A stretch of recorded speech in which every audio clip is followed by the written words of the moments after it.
મુધાન પાસેના રણ વિસ્તારમાં water level સર્વે માટે ગયેલી બોટ પલટી ગઈ હતી, જેમાં ખાનગી કંપનીના 3 કર્મચારીઓ મોડી રાત્રે સંપર્ક વિહોણા બન્યા હતા, જો કે 20 કલાકની શોધખોળ બાદ સલામત મળી આવ્યા હતા.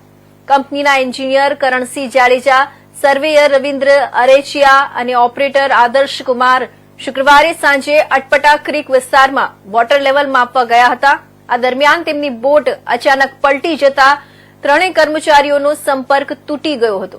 ઘટનાની જાણ થતાં કંપનીના અધિકારીઓએ તાત્કાલિક BSF, પોલીસ અને જિલ્લા કલેક્ટરને જાણ કરી હતી.